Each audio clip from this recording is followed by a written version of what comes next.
Obrigado. Nós vamos ler hoje Hebreus de 7 a 10 e Salmos 27 na Bíblia NVI.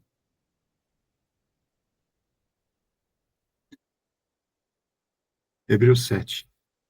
Esse Melquisedeque, rei de Salém e sacerdote do Deus Altíssimo, encontrou-se com Abraão quando este voltava, depois de derrotar os reis, e o abençoou. E Abraão lhe deu o dízimo de tudo. Em primeiro lugar, seu nome significa rei de justiça. Depois, rei de Salém, quer dizer rei de paz. Sem pai, sem mãe, sem genealogia, sem princípio de dias nem fim de vida, feito semelhante ao Filho de Deus, ele permanece sacerdote para sempre. Considerem a grandeza desse homem. Até mesmo o patriarca Abraão lhe deu o dízimo dos despojos. A lei requer dos sacerdotes dentre os descendentes de Levi que recebam o dízimo do povo, isto é, dos seus irmãos, embora estes sejam descendentes de Abraão. Este homem, porém, que não pertencia à linhagem de Levi, recebeu os dízimos de Abraão e abençoou aquele que tinha as promessas. Sem dúvida alguma, o inferior é abençoado pelo superior. No primeiro caso, quem recebe o dízimo são homens mortais. No outro caso, é aquele de quem se declara que vive. Pode-se até dizer que Levi, que recebe os dízimos, entregou-os por meio de Abraão, pois quando Melquisedeque se encontrou com Abraão, Levi ainda estava no corpo do seu antepassado. Se fosse possível alcançar a perfeição por meio do sacerdócio levítico, pois em sua vigência o povo recebeu a lei, por que haveria ainda necessidade de se levantar outro sacerdote, segundo a ordem de Melquisedeque e não de Arão? Pois quando há mudança de sacerdócio, é necessário que haja mudança de lei. Ora, aquele de quem se dizem estas coisas pertencia a outra tribo, da qual ninguém jamais havia servido diante do altar. Pois é evidente que o nosso Senhor descende de Judá, tribo da qual Moisés nada fala quanto ao sacerdócio. O que acabamos de dizer fica ainda mais claro quando aparece outro sacerdote semelhante a Melquisedeque, alguém que se tornou sacerdote não por regras relativas à linhagem, mas segundo o poder de uma vida indestrutível. Pois sobre ele é afirmado: tu és sacerdote para sempre, segundo a ordem de Melquisedeque.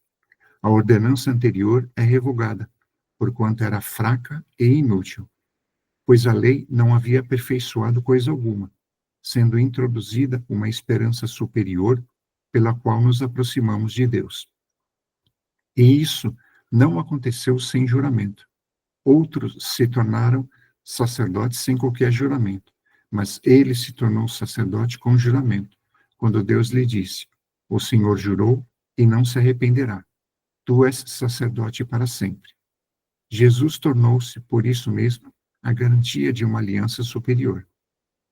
Ora, aqueles sacerdotes têm havido muitos, porque a morte os impede de continuar em seu ofício. Mas visto que vive para sempre, Jesus tem um sacerdócio permanente. Portanto, ele é capaz de salvar definitivamente aqueles que, por meio dele, aproximam-se de Deus, pois vive sempre para interceder por eles. É de um sumo sacerdote como este que precisávamos, santo, inculpável, puro, separado dos pecadores, exaltado acima dos céus. Ao contrário dos outros sumos sacerdotes, ele não tem necessidade de oferecer sacrifícios dia após dia. Primeiro, por seus próprios pecados, e depois pelos pecados do povo. E ele fez isso de uma vez por todas, quando a si mesmo se ofereceu. Pois a lei constitui sumos sacerdotes a homens que têm fraquezas, mas o juramento, que veio depois da lei, constitui o Filho perfeito para sempre. Hebreus 8. O mais importante do que estamos tratando é que temos um sumo sacerdote como esse, o qual se assentou à direita do trono da majestade nos céus, e serve no santuário, no verdadeiro tabernáculo que o Senhor erigiu, e não o homem. Todo sumo sacerdote é constituído para apresentar ofertas e sacrifícios, e por isso era necessário que também este este tivesse algo a oferecer. Se ele estivesse na terra, nem seria sumo sacerdote, visto que já existem aqueles que apresentam as ofertas prescritas pela lei. Eles servem num santuário que é cópia e sombra daquele que está nos céus.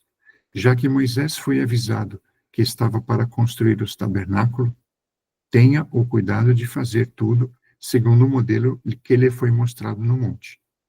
Agora, porém, o ministério de Jesus que Jesus recebeu é superior ao deles, assim como também a aliança da qual ele é mediador é superior à antiga, sendo baseada em promessas superiores. Pois se aquela primeira aliança fosse perfeita, não seria necessário procurar lugar outra. Deus, porém, achou o povo em falta e disse: Estão chegando os dias, declara o Senhor, quando farei uma nova aliança com a comunidade de Israel e com a comunidade de Judá. Não será como a aliança que fiz com os seus antepassados, quando os tomei pela mão para tirá-los do Egito, visto que eles não permaneceram fiéis à minha aliança, eu me afastei deles, diz o Senhor. Esta é a aliança que farei com a comunidade de Israel depois daqueles dias, declara o Senhor. Porei minhas leis em suas mentes e as escreverei em seus corações. Serei o Deus deles e eles serão meu povo. Ninguém mais ensinará ao seu próximo nem ao seu irmão, dizendo: Conheça o Senhor, porque todos eles me conhecerão, desde o menor até o maior. Porque eu lhes perdoarei a maldade e não me lembrarei mais dos seus pecados. Chamando nova esta aliança, ele tornou antiquada a primeira, e o que se torna antiquado e envelhecido está a ponto de desaparecer. Hebreus 9. Ora, a primeira aliança tinha regras para adoração e também um tabernáculo terreno. Foi levantado um tabernáculo, na parte da frente, chamada Lugar Santo, estavam o candelabro, a mesa e os pães da presença. Por trás do segundo véu havia a parte chamada Santo dos Santos, onde se encontravam o altar de ouro para o incenso e a arca da aliança, totalmente revestida de ouro. Nessa arca estavam o vaso de ouro contendo o maná, a vara de Arão que floresceu e as tábuas da aliança. Acima da arca estavam os querubins da glória, que com sua sombra cobriam a tampa da arca. A respeito dessas coisas, não cabe agora falar detalhadamente. Estando tudo assim preparado, os sacerdotes entravam regularmente no lugar santo do tabernáculo para exercer o seu ministério. No entanto, somente o sumo sacerdote entrava no Santo dos Santos, apenas uma vez por ano, e nunca sem apresentar o sangue do sacrifício que ele oferecia por si mesmo e pelos pecados que o povo havia cometido por ignorância. Dessa forma, o Espírito Santo estava mostrando que ainda não havia sido manifestado o caminho para os santos dos santos, enquanto ainda permanecia o primeiro tabernáculo. Isso é uma ilustração para os nossos dias, indicando que as ofertas e os sacrifícios oferecidos não podiam dar ao adorador uma consciência perfeitamente limpa. Eram apenas prescrições que tratavam de comida e bebida e de várias cerimônias de purificação com água. Essas ordenanças exteriores foram impostas até o tempo da nova ordem.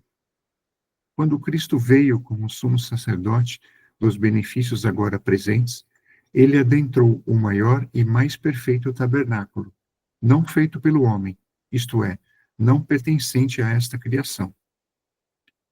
Não por meio de sangue de bodes e novilhos, mas pelo seu próprio sangue.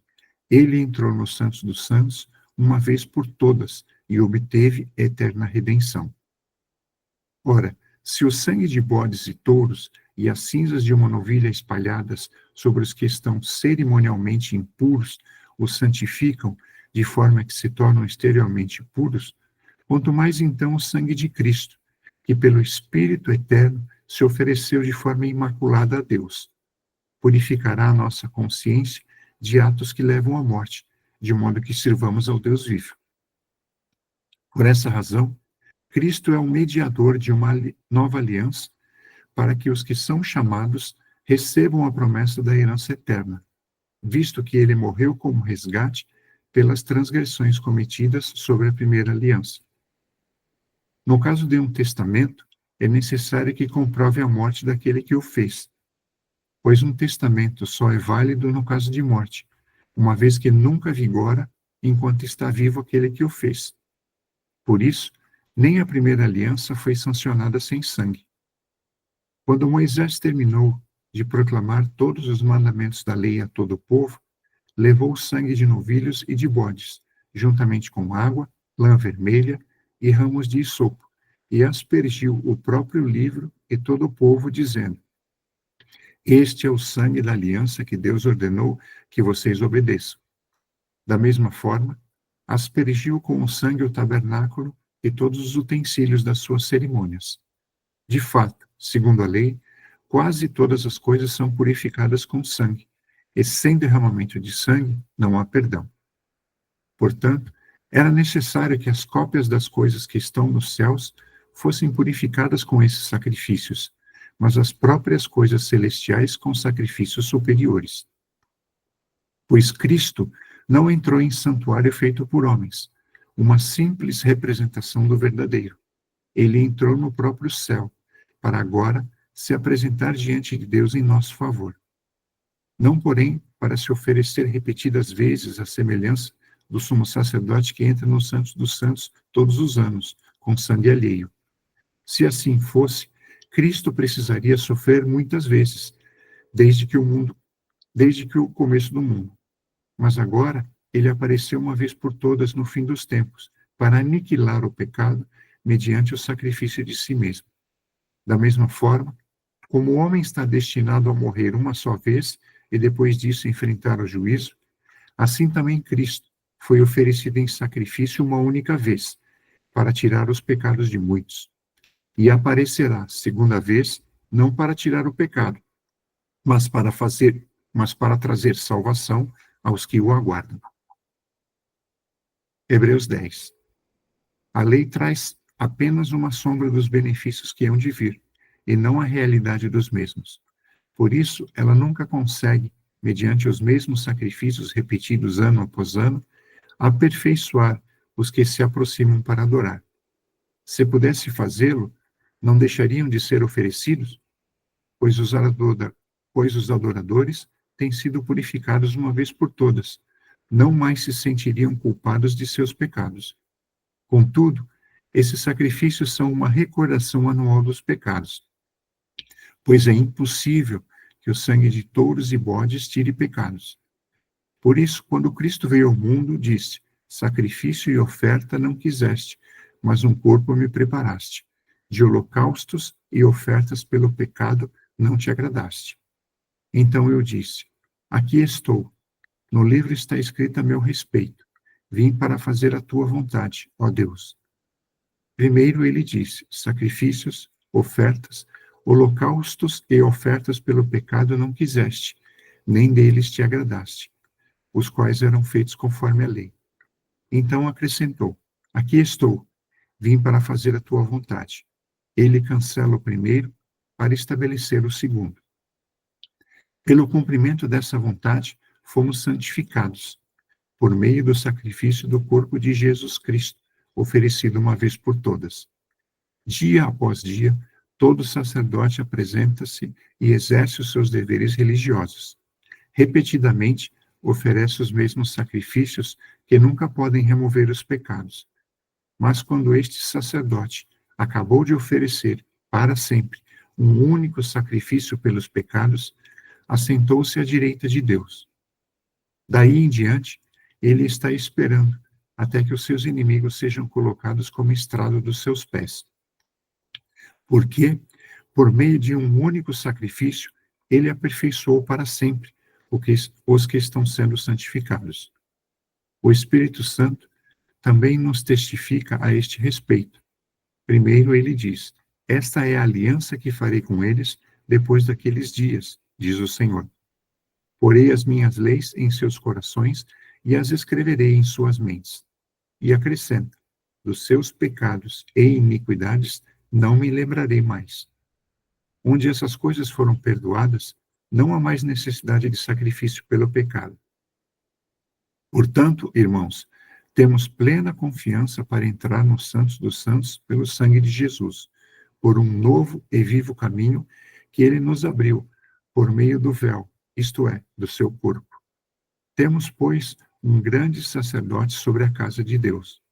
Sendo assim, aproximemo-nos de Deus com um coração sincero e com plena convicção de fé, tendo os corações aspergidos para nos purificar de toda consciência culpada e tendo os nossos corpos lavados com água pura. Apeguemo-nos com firmeza à esperança que professamos, pois aquele que prometeu é fiel. E consideremo-nos uns aos outros para incentivar-nos ao amor e às boas obras. Não deixemos de reunir-nos como igreja, segundo o costume de alguns, mas encorajemo-nos uns aos outros, ainda mais quando vocês veem que se aproxima o dia.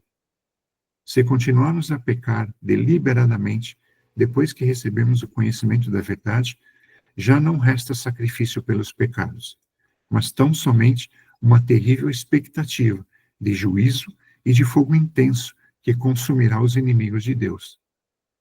Quem rejeitava a lei de Moisés morria sem misericórdia pelo depoimento de 2 ou 3 testemunhas. Quão mais severo castigo, julgam vocês, merece aquele que pisou aos pés o Filho de Deus, que profanou o sangue da aliança, pelo qual ele foi santificado e insultou o Espírito da graça? Pois conhecemos aquele que diz: a mim pertence a vingança, eu retribuirei. E outra vez, o Senhor julgará o seu povo. Terrível coisa é cair nas mãos do Deus vivo. Lembrem-se dos primeiros dias, depois que vocês foram iluminados, quando suportaram muita luta e muito sofrimento. Algumas vezes, vocês foram expostos a insultos e tribulações. Em outras ocasiões, fizeram-se solidários com os que assim foram tratados. Vocês se compadeceram dos que estavam na prisão e aceitaram alegremente o confisco dos próprios bens, pois sabiam que possuíam bens superiores e permanentes. Por isso, não abram mão da confiança que vocês têm, ela será ricamente recompensada. Vocês precisam preservar, de modo que, quando tiverem feito a vontade de Deus, recebam o que ele prometeu. Pois em breve, muito em breve, aquele que vem virá e não demorará. Mas o meu justo viverá pela fé, e se retroceder, não me agradarei dele. Nós, porém, não somos dos que retrocedem e são destruídos, mas dos que creem e são salvos. Salmos 26. Julga-me, Senhor, pois tenho andado em minha sinceridade. Tenho confiado também no Senhor, não vacilarei. Examina-me, Senhor, e prova-me. Esquadrinha os meus rins e o meu coração. Porque a tua benignidade está diante dos meus olhos, e tenho andado na tua verdade. Não tenho assentado com homens vãos, nem converso com os homens dissimulados. Tenho odiado a congregação de malfeitores, nem me ajunto com os ímpios. Lavo as minhas mãos na inocência, e assim andarei, Senhor, ao redor do teu altar, para publicar com voz de louvor e contar todas as tuas maravilhas. Senhor, eu tenho amado a tua habitação na tua casa e o lugar onde permanece a tua glória. Não apanhes a minha alma com os pecadores, nem a minha vida com os homens sanguinolentos, em cujas mãos há malefício, e cuja mão direita está cheia de subornos. Mas eu ando na minha sinceridade. Livra-me e tem piedade de mim. O meu pé está posto em caminho plano. Nas congregações louvarei ao Senhor. Amém. Amém, glória a Deus. Apóstolo, que porção a de hoje, né? Uau, Hebreus, gente, tanta riqueza nessas palavras, tantas revelações. É como a gente vai lendo Hebreus assim, é como se os céus fossem se abrindo, né? vai derramando aqui, abrindo os nossos olhos diante de tantas verdades poderosas. Vou falar brevemente aqui sobre o capítulo 7, ele vai trazer aqui a questão do sacerdócio de Melquisedeque, né? E é interessante a gente entender esse capítulo 7, porque ele vai trazer aqui algumas questões relacionadas à lei, né? E aqui tem um ponto que é muito ainda debatido sobre a questão do dízimo, se o dízimo é da lei, se o dízimo agora não tem mais validade, já não precisa mais. E aqui a gente vê claramente em Hebreus 7, que vai trazer que o dízimo, ele não está presente ali, ele não iniciou na lei, né, no sistema levítico, ali na lei mosaica, que é a lei de Moisés, mas ele é muito anterior, né, o dízimo de Abraão, a Melquisedeque, ele vem antes da lei de Moisés por séculos, séculos. E aqui mostra que o dízimo ele é um princípio estabelecido, né? Muito antes da lei, muito antes da lei. Então, Abraão, ele dá o dízimo a Melquisedeque, reconhecendo ele como sacerdote do Deus Altíssimo. Então, o princípio do dízimo, ele transcende, né, o sistema mosaico, e é uma expressão de adoração, de reconhecimento da soberania divina. Então, é muito interessante aqui ele trazer essa referência, e logo em seguida, ele vai trazer sobre a questão da mudança de sacerdócio, né, com a vinda de Yeshua, porque ele é agora o nosso sumo sacerdócio, e há aqui uma mudança de lei sacrificial. Então, quando Yeshua vem e ele estabelece que ele é o nosso sumo sacerdote, e ele apresenta o sacrifício definitivo, o único sacrifício, né, que tinha ali toda a força e todo o poder de literalmente fazer a expiação dos pecados, a purificação dos pecados, com a vinda dele, as leis sacrificiais, elas são substituídas. Entende? Por quê? Eles faziam ali sacrifícios diários, muitos sacrifícios, né? Com bois, com ovelhas, com pombos, né? Como a gente já viu tudo. Então, Yeshua, ele vem, estabelece de uma vez por todas, e aí, com a mudança de sacerdócio, né? Vem a mudança das leis sacrificiais. Então, sim, as leis sacrificiais, essas sim foram abolidas, essas sim foram cumpridas na sua integridade, essas sim foram substituídas pelo sacrifício de Yeshua HaMashiach. Agora, as demais leis, elas permanecem, né? Que é você amar ao próximo, você amar a Deus acima de todas as coisas. Todo aquele sistema de instrução, aquilo ali, Yeshua não veio abolir e falar, não, agora você pode fazer o que você quiser, você não precisa mais obedecer aqui, você não precisa mais obedecer ali, você não precisa mais, né, não precisa mais falar a verdade, agora você pode roubar, nada disso. O que ele foi e o que ele alterou definitivamente, e ele substituiu definitivamente, ele cumpriu definitivamente, né, e foi modificado, foi a lei sacrificial. Agora, em Hebreus, você tem aí a referência, o fundamento cabível, né, para que haja ali um entendimento, uma compreensão. Então, a gente vê isso em Hebreus 7:12. Pois quando se muda o sacerdócio, é necessário que haja também mudança na lei. Olha que poderoso, né? Extraordinário aqui. E a gente vê que ele vai trazer a superioridade do novo sacerdócio de Yeshua, né? No versículo 16 ele vai dizer que O sacerdócio de Yeshua é baseado numa vida indestrutível. No 20 e no 21, ele é confirmado pelo juramento de Deus, juramento divino. No versículo 25, ele vai falar que ele é capaz de salvar completamente, absolutamente, né? Então, é muito poderoso a gente entender, aqui no capítulo 7, ele vai abrir isso, e nos demais ele vai aprofundando, né, a questão do sacrifício de Yeshua. E é muito interessante que no 9, ele vai dizer assim: portanto, esta é a razão pela qual as cópias das coisas celestiais deveriam ser purificadas. Mas as próprias coisas celestiais requerem sacrifícios superiores a esse. Porque o Messias entrou no lugar sagrado, que não foi feito por seres humanos, mera cópia do verdadeiro.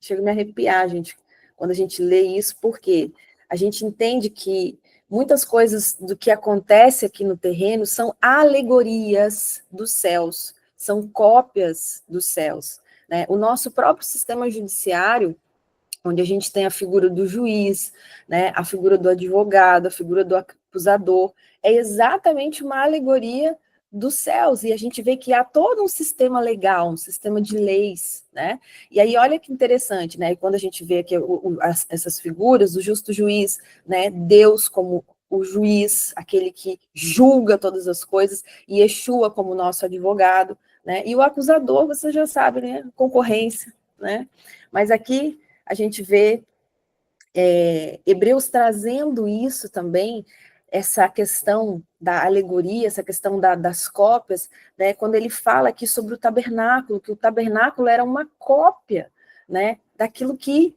existe no céu. Ele vai trazer aqui, ó, mas as próprias, porque o Messias entrou no lugar sagrado, que não foi feito por seres humanos, mera cópia do verdadeiro. Ele entrou no próprio céu para apresentar agora a nosso favor na presença, para se apresentar agora a nosso favor na presença de Deus. Olha que extraordinário, gente. O livro de Hebreus é realmente muito rico e eu convido você a reler esses textos, né, a se expor aqui a essa palavra tão poderosa para que o Senhor traga ainda mais revelação sobre a tua vida. E o capítulo 10, ele é extraordinário, né, gente? Ele é poderosíssimo e aqui a gente vê que Yeshua, realmente ele consome todas as coisas, né? Consuma todas as coisas, e agora é aguardar, né, a vingança do Senhor, é aguardar o juízo do Senhor, né, que ele certamente virá. E Hebreus 10, 38, 39, é até a senha do Wi-Fi aqui de casa, gente. Literalmente, né? Porque é muito forte esse versículo aqui. Ele vai dizer: mas o justo viverá pela fé, e se ele recusar, a minha alma não tem prazer nele. Nós, porém, não somos dos que retrocedem para a perdição, mas dos que creem para a conservação da alma. Amém, igreja? Aleluia! A gente declarar isso aqui é literalmente uma expressão da nossa fé, do nosso amor, do nosso compromisso, da nossa aliança com o Senhor, né? Aqui no 37, ele vai dizer: há pouquíssimo tempo, aquele que está por vir virá e não demorará, mas a pessoa justa viverá baseada na confiança, baseada na fé. Aqui a gente está lendo na judaica, né? Baseada na confiança, e se ela retroceder, não me agradarei dela. E aí, no final, ele vai e reafirma: entretanto, nós não somos daqueles que retrocedem e são destruídos. Em vez disso, mantemos a confiança, a fé, e dessa forma preservaremos a vida. Amém, queridos? Isso é muito poderoso. nos versículos anteriores, ele vai falar aqui, né, das lutas, do sofrimento, das perseguições, mas que permanecemos o quê? Fielmente, né? Que nós partilhamos ali, muitas vezes, do sofrimento dos outros, né? Mas estamos aqui mantendo a nossa firmeza, a nossa coragem, onde ele fala aqui em Hebreus que isso nos trará grande recompensa. Vocês necessitam de perseverança, de modo de quando tiverem feito o que Deus deseja, possam receber o que ele prometeu. Amém? Poderoso demais, extraordinário demais. Aleluia. Glória a Deus. E na mesma determinação de declarações, a gente vê nos Salmos 26, como Davi, ele declara aqui, né? Nesse salmo, Davi faz as declarações de integridade, ele se declara aqui, né, em que ele está vivendo de forma íntegra. E ele faz aqui separação dos ímpios, ele busca pela misericórdia do Senhor. E é muito interessante nesses salmos a gente aprender com Davi a fazer essa declaração, assim como a gente vê em Hebreus ali, né? Declarando, a gente precisa declarar, usar o som da nossa voz, né? E declarar que nós somos dele, nós somos do Senhor. Muitas vezes a gente é bombardeado por vozes, né? Que tentam, às vezes, colocar a gente numa situação de depressão, numa situação de tristeza, uma situação, uma visão de derrota, uma visão de que as coisas não estão dando certo, querido. Aprenda a declarar certo, né? Que a sua visão ela esteja sendo alinhada. E assim como a gente vê no Salmos 26, a declaração de Davi, olha, no versículo 3 desse salmo, Davi vai dizer assim, ó, pois o teu amor está sempre diante de mim, e eu continuo andando na sua verdade. Davi, ele declara que ele faz várias declarações, né? E Hebreus, nós não somos dos que retrocedem. E assim nós preservaremos a vida. Então, que nessa manhã você venha se encher de declarações acerca da palavra, declare a palavra, porque ela é viva e poderosa. Não são declarações, qualquer declarações, não, você está declarando palavras vivas e poderosas sobre a sua vida. Amém? Que o Senhor te encha com essa esperança nessa manhã e que você desfrute de tudo aquilo que Yeshua HaMashiach conquistou na cruz pela sua vida, porque foi altíssimo preço, muito superior de qualquer coisa dessa terra. Aqui a gente está tocando em coisas poderosas, eternas, celestiais, e esse sacrifício foi feito pela sua vida, então tome posse dele e declare certo. Amém? Que Deus abençoe vocês, estaremos juntos, firmes e fortes no propósito, até amanhã. Shalom, shalom.